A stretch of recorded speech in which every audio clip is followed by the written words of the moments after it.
saya lanjutkan kembali dua sisi. Saya ingin minta komentar dari Bung Johnson. Tadi dikatakan untuk kasus yang asusila di Medan itu sudah dilakukan pemecatan dengan tidak hormat. Pertanyaannya apakah ini bisa memberikan efek jera untuk kedepannya bagi oknum-oknum lainnya misalnya? Begini Anggi, kalau kita bicara asusila, terutama yang menyangkut isu seksual ini ya, ini kan ada dua ya. Yang pertama adalah yang di mana persoalan polisi terlibat, saya kira kita sangat percaya betul bahwa pimpinan yang tidak ada kompromi dari atas sampai bawah, saya percaya. Cuman pertanyaannya adalah bagaimana penanganannya. Nah, saya kira tekanan penanganannya tidak bisa hanya melulu menindak anggota dengan sangat keras. Karena di situ ada korban. Jadi perspektif korban harus segera cepat. Karena kalau korbannya juga berlama-lama, ini yang bisa diolah menjadi isu. Karena isu seksual itu isu yang sedang sensitif. Yang kedua adalah secara politik Pak, ini saya harus ingatkan kepada teman-teman polisi, kekerasan seksual ini sekarang jadi isu penting. Karena itu baik di internasional maupun di nasional karena ada rancangan undang-undang dan lain sebagainya ya. Nah itu juga yang perlu diperhatikan betul. Tetapi kata kuncinya adalah respek terhadap korban. Respek terhadap korban dan saya kira polisi bukan hal yang pertama, dia sudah cukup pengalaman. Tinggal pertanyaannya adalah bagaimana penanganan itu sungguh-sungguh melahirkan empati terhadap korban sehingga itu tidak jadi titik kampanye, itu tidak jadi titik yang mencari kesalahan polisi. Dan kebetulan polisinya juga memang belum terlampau berpengalaman karena bawaan dari kasus ini di seluruh dunia, kasus ini memang rumit dan sulit untuk diselesaikan, tapi bukan berarti tidak, karena kalau polisi tidak memperhatikan, dia akan terjebak di isu ini, dan itu akan menjadi bola liar. Jangan sampai begini Pak, gara-gara isu ini tidak kita pahami betul, kita jadi perang tagar.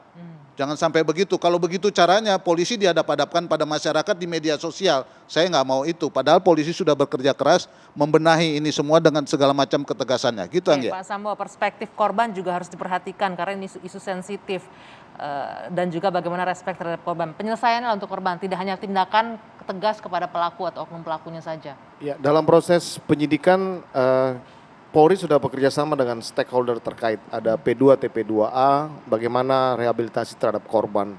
Yang jelas bahwa dalam proses penanganan ini, saya atau Polri berkomitmen untuk terus menegakkan aturan hak asasi manusia, kesetaraan gender, dan terkait dengan kinerja anggota. Kami sebagai penerus Polri akan terus berkomitmen seperti itu Pak, sehingga kita harus bisa melihat Polri dan masyarakat ini lebih baik ke depan sehingga kami terus bisa memberikan pelayanan yang terbaik kepada masyarakat Pak. Kami Pak Kapolri sudah menyatakan bahwa kita sekarang menilai diri kita sendiri, kita otokritik bagaimana memperbaiki ke depan.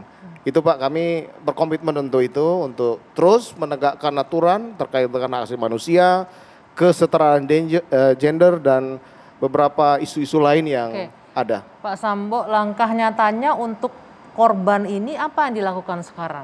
Bentuk treatment seperti apa untuk korban yang istri tersangka narkoba dan juga anak dari tersangka di Parigi itu? Tindakan seperti apa yang dilakukan?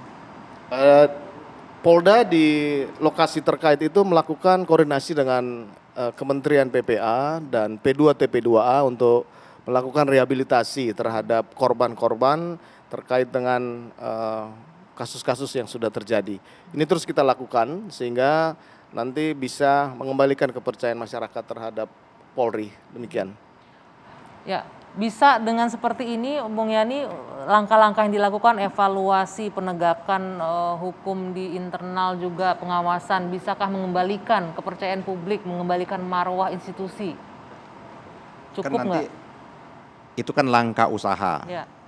Tapi kan rakyat, publik kan melihat berikutnya nanti itu. Apakah langkah-langkah upaya yang tadi sudah dikemukakan ini bisa ditindaklanjutan, bisa diimplementasikan secara konsisten dari atas sampai ke bawah seperti itu di jajaran kewilayahan atau tidak?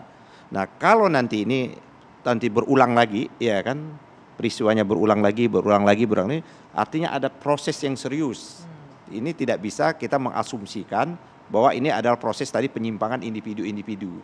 Makanya saya sering sekali menyatakan itu, maka proses yang harus diperbaiki itu adalah kalau kita mau mencari air yang bersih itu, maka proses di sumber mata airnya itu yang harus kita bersihkan.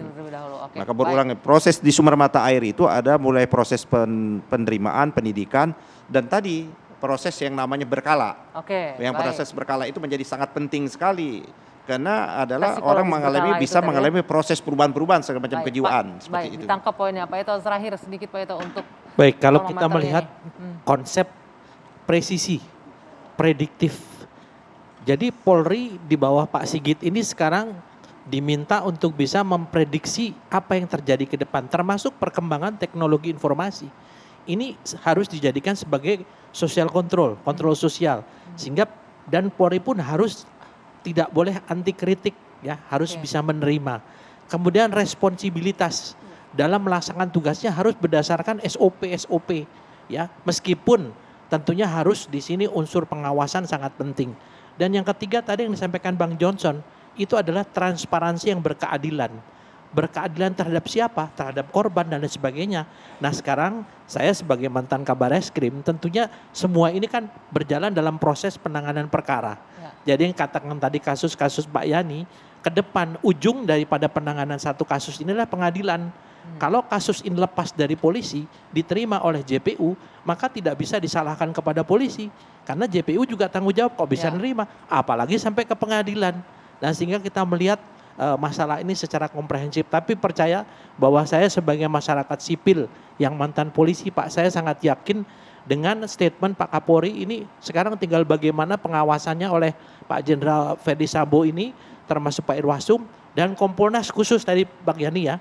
Kompolnas kebetulan sekretaris Kompolnas itu teman saya, Pak Beni Mamoto, dan saya selalu diskusi sebagai Ketua Umum ISPI. Itu ribuan yang sudah diterima. Jadi saya kira kita tidak bisa mengatakan Kompolnas ini tidak berjalan.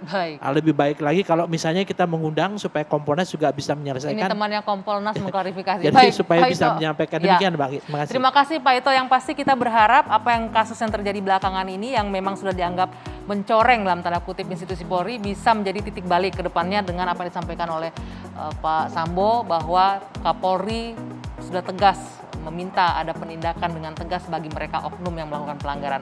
Baik, kita berharap yang terbaik juga untuk Polri sehingga kembali kepada hitohnya menjadi pelindung dan pengayom masyarakat.